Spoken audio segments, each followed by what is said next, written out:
Okay. All right, let's see, there's Wilhelm.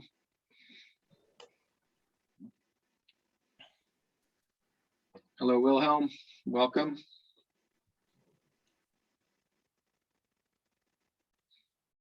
And we'll, as other people wander in, we'll let them in. So we're going to get started here with the NFT DAO meeting. It is the 27th already of July. So we're almost to the end of the month. And tomorrow is a town hall meeting. And this week also is the 360 meeting, right?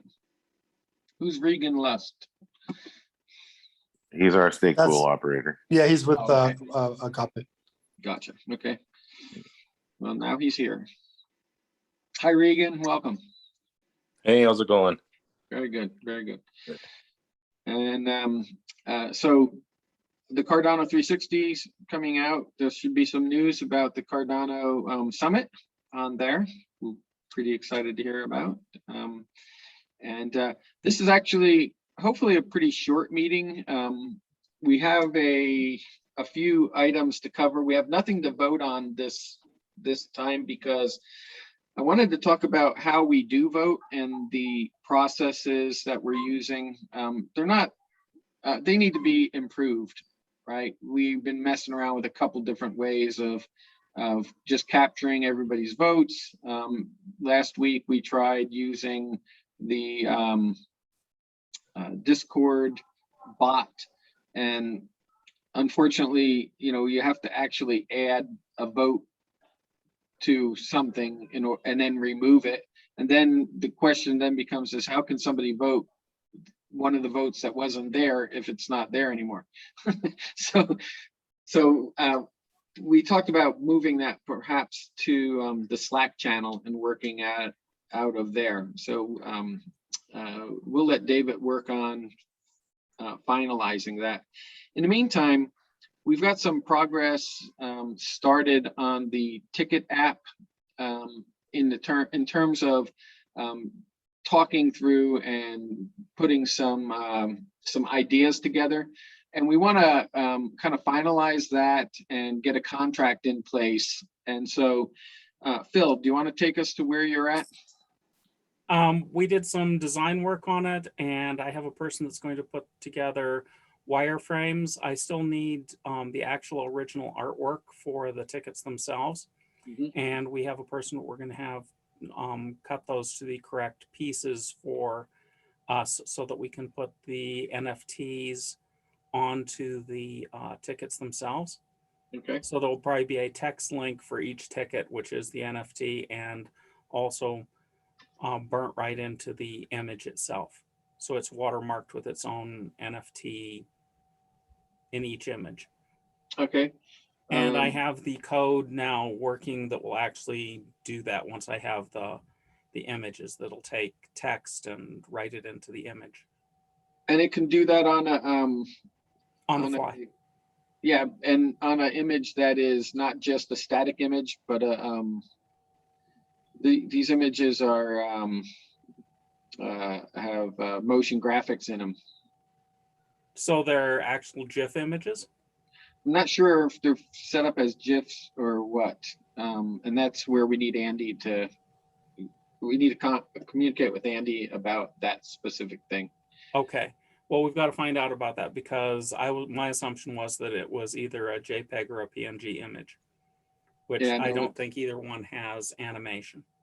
Yeah, this has some animation in it, and that was what he was saying is one of the issues. So that just needs to be worked through. Right. Okay. Okay. So what we're planning on doing is creating we have an initial contract started to think about. Does anybody have any? Here's what we want to do is we haven't finalized our contract language for when we order something like this, which is a piece of software development. But I do have some original stuff that I used for some other things that I repurposed, and I can share that with the team. And it probably needs a little bit more crafting around the legalities, because it's pretty much focused around corporate America kinds of things, where there's a lot of protections and so forth. It's not really crafted for DAO type language. But that having been said, it's a lot better than what we've done in the past, where we didn't have a contract with our developers. So we'll allow the team to take a look at what we're thinking about, and where we've come to for an agreement, I think is pretty reasonable, and that's what we'll vote on in the next several days. And once we have figured out what a voting scheme looks like, Phil and his team believe they can get this done for the low price of 8,000 ADA, which I think is quite reasonable given the amount of work that they were going to have to do to put this piece together. That is only about a third of our current treasury of about 27. We got about 27,688 ADA plus rewards, and I can't remember what the rewards are, but that's what we had. And so that's about a third of our treasury, which will get us through the ticket app and get us to a sale, which will allow us to hopefully, generate some more revenue for our treasury. That'll help us build out the next version, which is the whole framework. So I'm pretty excited that they're willing to do it for that price, and we'll just have to vote on that. So we'll be voting on that once we get a better process in place that registers everybody's votes, and whether that'll be in Slack or in Discord is yet to be seen. We're going to talk to David about that. He thinks he can do it in Slack, but we also have a process that we have written up, and so we'll look at that again and make sure. And then what we'll do is, rather than try to do it just at these meetings, is we'll send it out to everybody so that we can get a more representative vote. And that's kind of the next question I have for everybody is, should there be, how should we handle quorums and things like that? And should it be just the people that show up at the meeting that do any voting? Because in the past, what has happened, like the last stuff, people who weren't at the meeting then voted on Discord and just added more voting power and we just had a stronger quorum of votes for everybody. What are you guys thinking?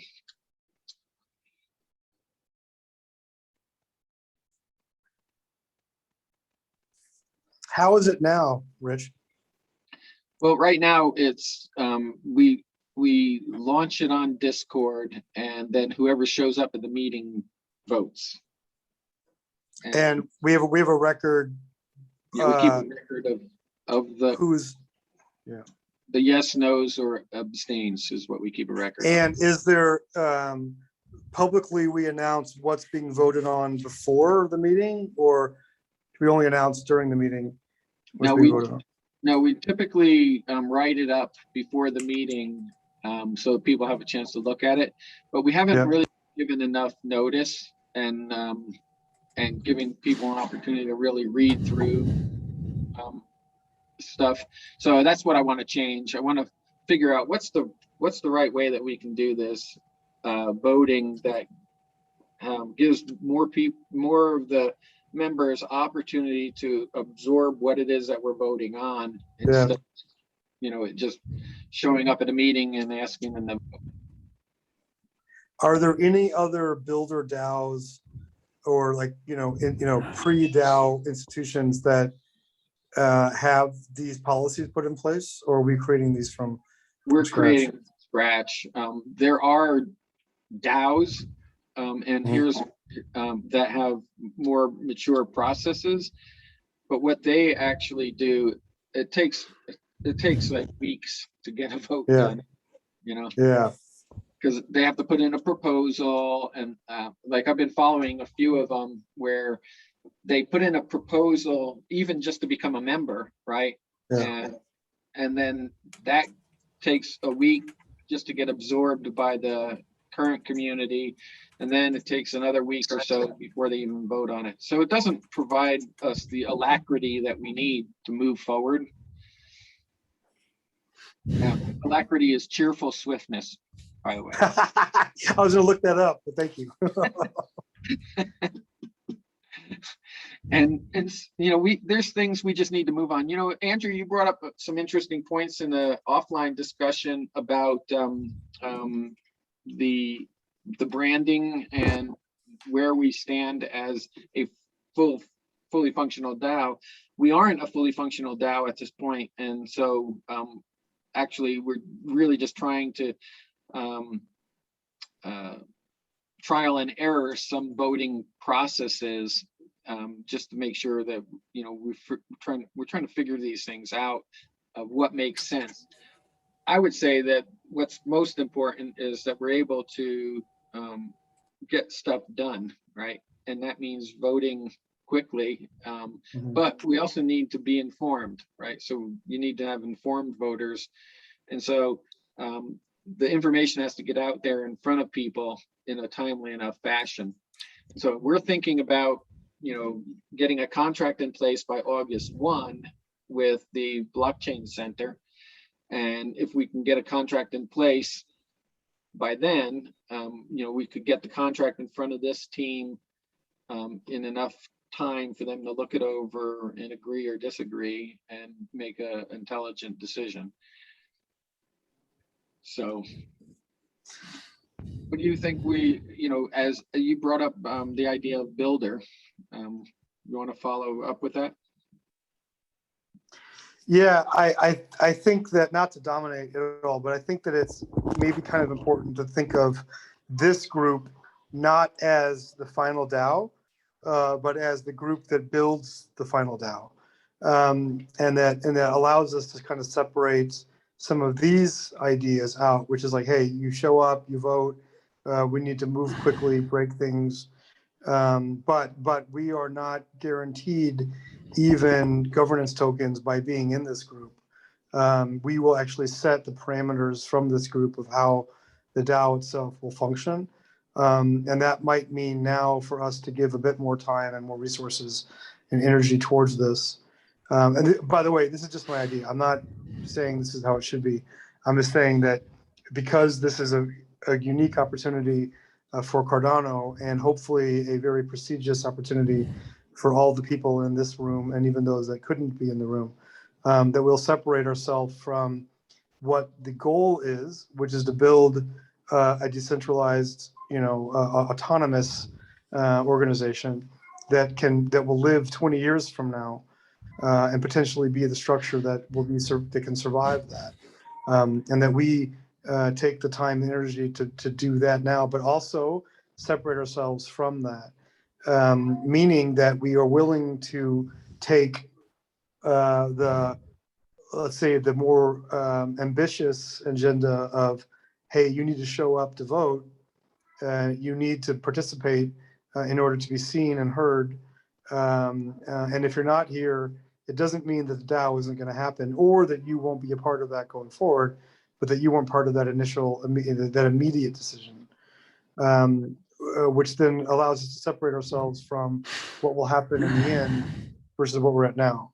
That's kind of my idea. That's kind of my thoughts, because I think that we should build something and get something out there sooner rather than later, with the idea this is still going to take at least a couple of quarters to happen. So yeah, that's kind of my thoughts on it. Rob, do you have a dog in that hunt? No, I think that it's reasonable to see as much participation as possible, but informed participation. So if we can have proposals out in advance so that we can mull them over and consider which ones will make the biggest impacts, the quickest, and the best way to move forward. I think that instead of just having it as here, we're going to do a screenshot of people holding their hands up or down or whatever. And for a voting system, I think it'd be better to have a means to have more input into how we would proceed and have more people have a say. So, Phil, you have any ideas on what Andrew was saying?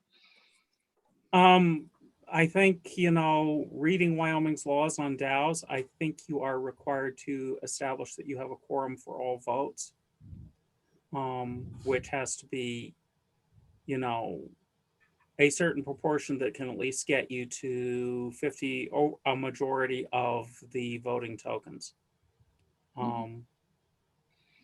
Yeah, to Andrew's point, what Andrew is saying is we don't have a DAO today. This has been our approach all along, is we don't have a DAO today, but he's suggesting that we have a DAO builder. So this group be the DAO builder group rather than the DAO. And so the laws and requirements for DAOs don't necessarily apply. And this is much like what Tyler mentioned a long time ago when he was with us, that this group should be like a startup and function like a startup and make decisions quickly, following a decision analysis methodology.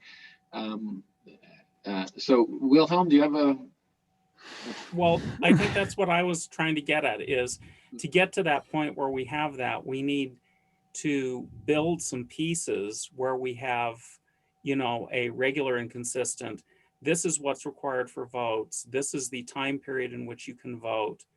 An individual may be voting more than just one vote. It may not be all equivalent. Not everybody is going to have the same number of tokens that they vote. Sometimes there's going to be delegation. So there are a bunch of pieces in that, but what we end up building out, we have to have, actual counts of what these things are. And we're not there yet. We have to build that. Yep.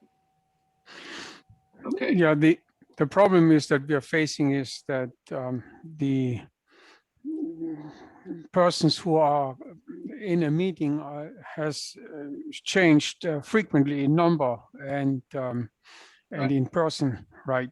So it is hard for me, because there should be, is there a list of persons that we can see that things that we think should be part of the DAO right now, so that we, number one, can affirm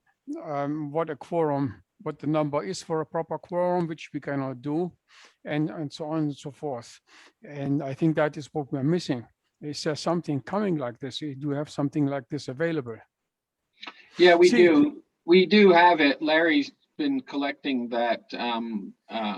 And it's basically those people that are inside of the core cohort and or inside of the Slack channel. We're transitioning to the Slack channel. So that's where that list is. And we just need to make sure that that's up to date with the right folks, because I don't think we were able to add yet the people we voted in last week into the proper channels. I don't know if they're there or not 100% yet. Yeah, and so that's the other problem. Some of the people are not there, right? Yeah, That we had there exactly. last week. So how do we handle this? This is my question. Yep. Well, I think what we do is we have to get that updated. And once that's updated, we'll know what a quorum looks like. Fortunately, we don't have to vote on anything this meeting. This is just informational and really trying to lay some more foundational stuff and start thinking about what it is that we this group really is charged with. And I tend to, we brought on advisors for a reason, because they're smart, they have experience, and Andrew's advising us at this point that we really need to think of ourselves as though the group that builds the DAO technology.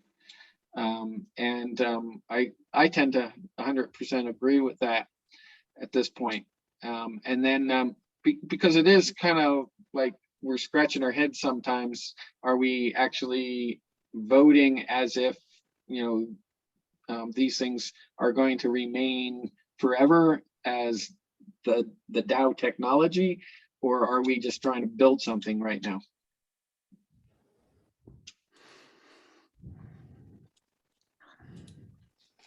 Okay. Okay. Yes. So I look at the Slack channel here. Is there something I may add at this time, or we have other things to discuss? That was our main topic. Is the working through the contract with the university. The other is just some news with regard to where we are with the university and with some of the opportunities that are coming at us. So we have two things that we're trying to build. One is the ticket sale app, and the second thing is the auction technology. And so we've asked Phil's team to think about the ticket sale app. They've done a wireframe at this point, and they agreed on a number that can work for them, which is 8,000 ADA. And so we just need this group and the rest of the members to be thinking about that for our next vote. And we'll figure out what that vote technology is, get it out to everybody so that we can either get a quorum or not get a quorum.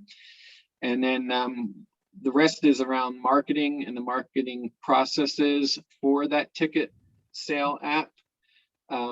We have a marketing team that's already thinking through a lot of that. So they'll have a report on that soon. Okay. That's all we have, unless somebody else has something they want to add.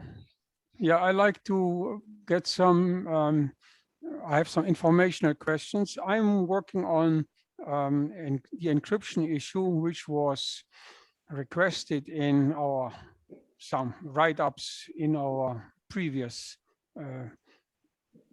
Discord channels. And I'd like to know of how many of you use email encryption. I do. Who's I? Rich. Rich, okay. Who else? This is Philip. I use both PGP and I also have a fully encrypted email at Proton Mail. Okay. Anybody else? I have an active Proton Mail, but I don't. I'm trying to shut down my email and move more towards secured messaging channels. Okay. Yeah, Wilhelm, I use PGP on email as well, Larry. Okay. So you do. Okay. All right. So one of the issues is when we do more complicated stuff that is going beyond the auction technology. Actually, it could be the auction technology where that might be required. And the ticket up, we need to verify that certain people who they are, who they are, and that they can be contacted, for particularly in an auction, when they say, I bid for something, can we collect the whatever the amount of funds they decided to pay the auction with. And so what I found is, for me personally, I tried to use encryption some time ago for several times in a year in a row, and it wasn't very successful with the technology that I had then available. But it appears there is now, even for the internet, there is something that's called mail-velope, where you have PGP keys that you can have basically the mail envelope extension, let's say on Firefox or Chrome or in Outlook or wherever you go, you can have this, and you can do encryption and signing of whatever data you want before you send it via webmail, for example, right? Via web based mailing systems. And also you can do similar things, of course, with Thunderbird and Outlook and whatever is on Mac. So, but when people are doing an auction and we will require this kind of encryption, they need to be well versed in doing using these kinds of things. And the question is, are we willing to require this from the general population that participates in the auction, for example? I think that's a question for Phil. I think, requiring PGP would be a pretty darn high bar for auctions, because PGP has never been a very convenient thing to work with. It's usually quite painful. And I don't just approach that from PGP mail, because for code signatures, we do PGP signatures going into GitHub, and it's always painful. So PGP is a tough one. I think as long as we're actually going to have auctions where, and we have not gone through the discussion on this yet, this is still preliminary, but if we're going to require them to actually pay for making bids, then they have to have a public-private key for their account that they're using. And I think that is probably sufficient to verify that they're actually real. If they've paid for doing a bid, they are a real entity. How do we guarantee that they have sufficient funds to actually cover their winning bid is an entirely different discussion that I don't have an answer for at this point. Yeah, we do with the technology that we're talking about using. So with the solution that we are looking for the API, Phil, that's exactly what they'll do. We're not publicly talking about that at this point, but we believe that we can solve that problem, Wilhelm, and you're probably not really those earlier conversations you had with Michael are probably no longer necessary. So you probably need to sync up with Phil on what tech stack and where you could contribute on the tech stack. I think the ideal for something like an auction is that every time that they place a bid on something, it would be really nice if at the same time that bid came with a zero knowledge proof that they have sufficient funds to cover that bid. And that would be the encryption piece that, would be ideal. Now, that doesn't necessarily exist at this point. That is a completely different concept. Right. So when we do have an auction, you do incur potentially the sales tax issue. You have to pay. So so I should talk to you. If I am supposed to be part of this, I should talk to you. Yeah, you should talk to Phil. You guys should get together on that, because Wilhelm, you've done a lot of really good work on the contracting, actually having a purchase order and so forth. And let's see how we can figure out what we actually need in order to implement in the system and you bring up the sales tax issue is always a problem on the internet, Yes. And, now it's not just by, which state are you selling in, it's which country are you selling it in, and for that matter, is there a way to do a VPN so that everything looks like it's coming from a non-taxable state? Just Yes, absolutely. But in Wyoming, we also have laws that say that your point of sale is wherever your private keys are actually physically held. Really? That's actually a law in Wyoming? Yeah. That's very advanced and very smart. Yes. So if your private keys are held in Wyoming, then you are subject to Wyoming taxation. Now, this also is one of those things that Steve and I are reaching out to the CPA that does tax and teaches at the University of Wyoming. She's not available right now. It's summertime, but as soon as she gets back, we're supposed to get together with her to determine taxation for this ticket sales as well. Yeah. Whether or not that is a trade of tokens or whether or not that is a taxable sale. And we don't have answers for that at this point. So one of the issues that we have to face then is who is saying, or who do we believe when I say, for example, I say I live in Denver, somebody else says I live in Australia, right? And so who is certifying this, or how is the certification process, how is it determined that what is true, right? And that is, it can be very hairy in my experience. And I'm pretty sure we do not want to get caught up in this. Yeah, I'm pretty sure we don't either. So what I had in mind is I worked on encryption, and I'm able with some email application, or we can also do any other application, but I put something together, even as a shell script, where you can create your own certificate. And I did research certificate law a little bit. And I'm not a lawyer, of course, but it appears that there are some rather stringent expectations in the United States what a certificate needs to do, right? It cannot be, you can have self-signed certificates, right? So the safest way that I found to handle this with is that somebody tells me, I am living in Bolivia while he is next door to me, and he's certifying it to me, and he makes a self-signed certificate saying that is the truth. So he's lying to me. Basically, that's what I would, we have to assume this in a certain way.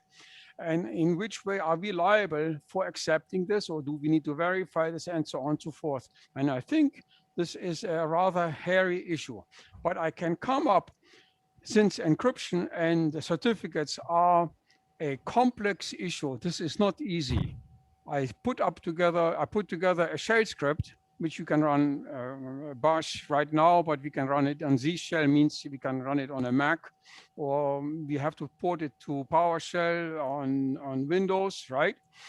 So we can generate certificates, and then we can send those certificates either per web or per mail to the auctioneer, and then he is tracking who has to pay where sales tax for what, right?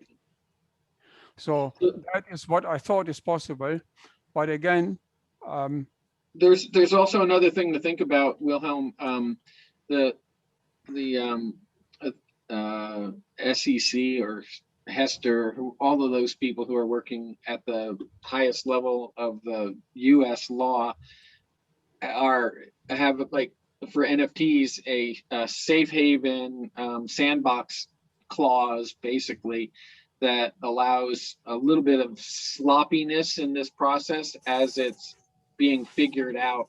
And so we really should wrap our heads around what that is, and make sure that we're at least within the bounds of the stuff that they're doing.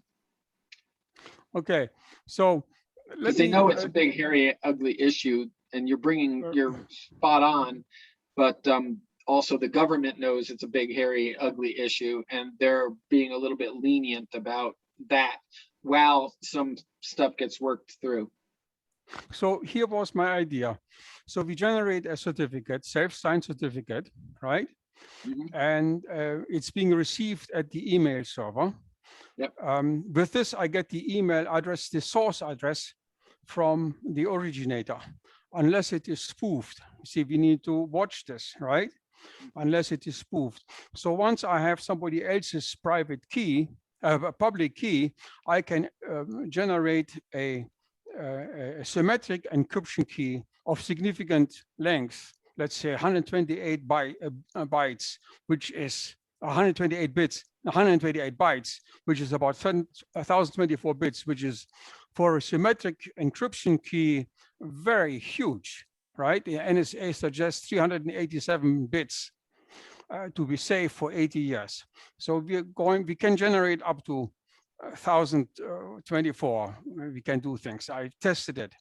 So we can then encrypt the communication, and we can verify when I send a certain material back to the originator, and then he can decrypt it. That means it is his, he has the private key, and he is verified implicitly, right?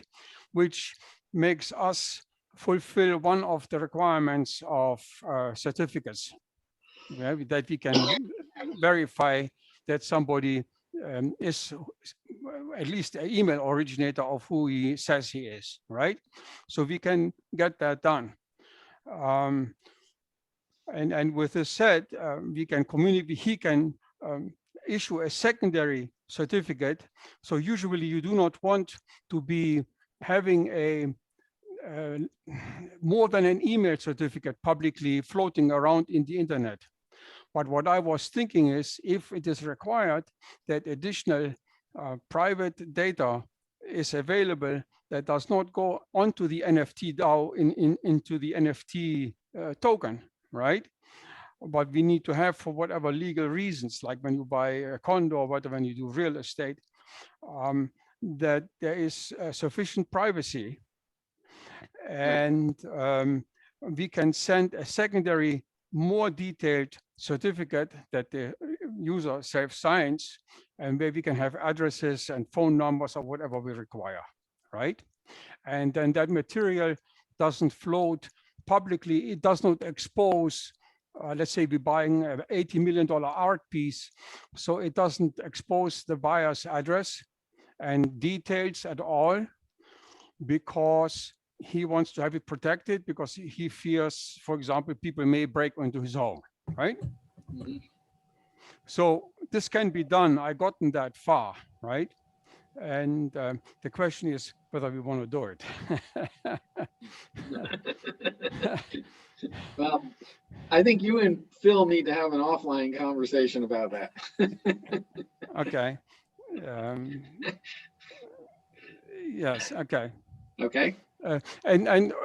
But the issue is also, Rich, yes, it is involved. And the reason why I asked how many people are using cryptographic emails, right? Yeah. And then everybody is almost yawning and they're saying, oh, it's too much and it's a lot of work. And I agree. Although I think if you put together, at least I find that there is existing documentation which shows, for example, with Mailvelope, that you can do this rather easily. Okay. It is possible easily to do, right? Is that spelled like mail and envelope put together? Yes, Mailvelope, yes. Envelope, okay. Mailvelope. And it was done in around for about 2 years ago, and now it is. You can get it on Google. You can get a Firefox extension. You get a Chrome extension, and even in Germany, it has arrived in Germany too. So you get it's called WebDE, DE like Germany. Well, if Deutsch. It's in Germany, what stops us, right? Yeah, that's exactly. And now that's why I'm bringing it up. So as we. I thought we should discuss or put this on, make a discussion point, a thinking point in our discussion that we have, is which kind of technology are we going to embrace? And you talk about marketing, that means you market this stuff too, right? You need to make people get warm to using encryption and to do stuff that they commonly do not do. And that understood. Is quite a hurdle to take. Yeah, understood. Great. Okay, so sounds like we've got our sea legs on. You're going to say something, Phil? You're on mute, though. Okay. And just to kind of recap this, we're going to start rethinking the way this group acts in terms of building the NFT DAO versus being the NFT DAO. And then it doesn't preclude this group from becoming members of the NFT DAO so much as having a first responsibility of building the NFT DAO. Okay, so that's really the highlight from this, and then there's some stuff that you'll have to look at. We'll put it in the Discord and in the Slack until we figure out where we're going. I think we're going to Slack, right? Phil, do you understand that? Larry, do you understand that? Are we going to Slack 100%? That was the suggestion by everybody to move in that direction for our private stuff, right? You know. Yeah. So. Okay, so we'll put it in there. Make sure that everybody's in the right channels for that. And then there is one more issue I need to raise. We've had a lot of other people that have been involved in the stuff with NFT DAO, but because of time zones and stuff, they haven't really been able to participate in meetings. And one of those people is Phil Lewis. Phil actually is on one of our proposals for Fund 5, which is the Inter NFT proposal, where we're asking for $5,000 to buy a subscription or a membership to one of these I can't remember which one it is. There's two of them. It's an NFT standards body. And we have had people look at the standards and what they're working on over there. And so Phil is on that, and he actually went on the recent Idea Fest and did a 5-minute pitch and a 10-minute Q&A representing NFT DAO. But believe it or not, somehow he's been missed in the membership roles. And so he's not actually on our membership core cohort role. And so I want to put him forward to be on that. And so we'll vote on that also in the future, but we'll do that in a more appropriate way than we have in the past by giving people more time to consider who he is and what he's working on. So that's all I have for this meeting. Anybody have anything else? We want to go around the room quickly. Any questions, concerns, issues? Yeah, how do I contact Philip? He's in the I don't have no contact. I don't know where I cannot see him anywhere. okay. It may be because I'm blind.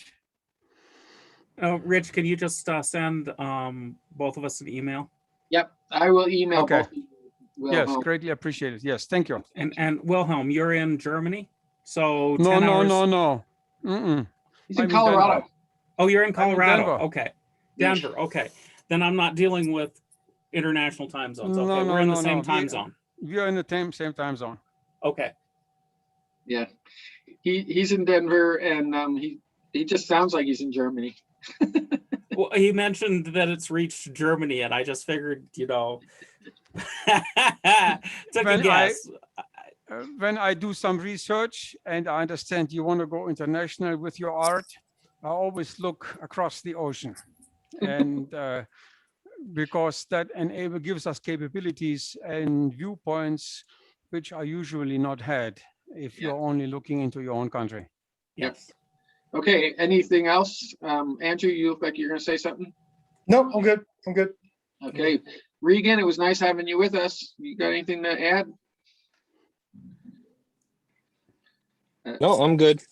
Okay, great. And Brock, thank you for showing up. You have anything to add at the end here, or are you good? I think I'm pretty good. I guess the only thing would be to have a link to your Slack channel.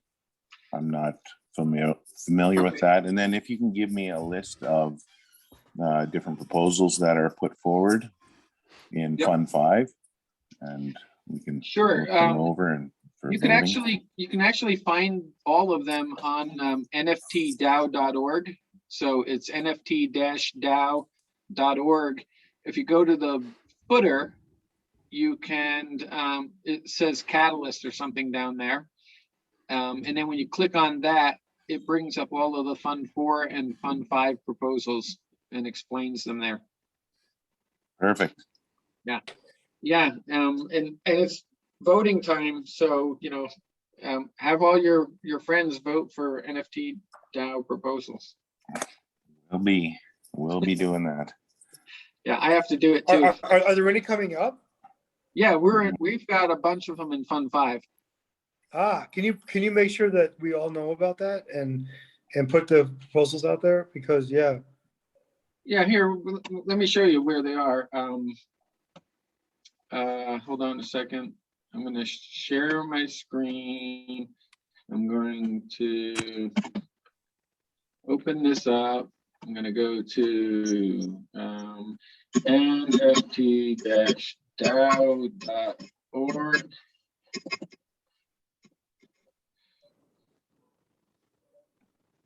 And if you scroll down to the bottom of the page Okay. here, you'll see Project Catalyst. And then there's all the Fund 4, and here's all the Fund 5. Okay. Right. So we have the Easy Pay, cross-chain extension, ticket dispenser, honor contribution, industry standards. This is the one that Phil is on, and then this one is Easy Name. But the one that Phil brought to the thing is Okay, here we go. is right here. Okay, so that's how you, Thank you for that. Yeah.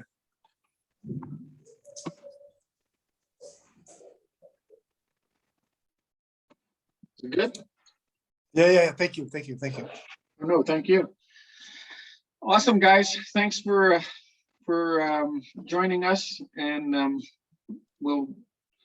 I'll get better about sending these to Larry because he's been posting the videos, and so I'll get better about sending them sooner. It usually takes a minute before the Zoom people tell me that it's ready, so then I forget about it because it takes a couple hours, and then it's days before I give it to Larry to post. So good to see you all, and off we go. Cheers. Thank you. Good seeing you Later. too.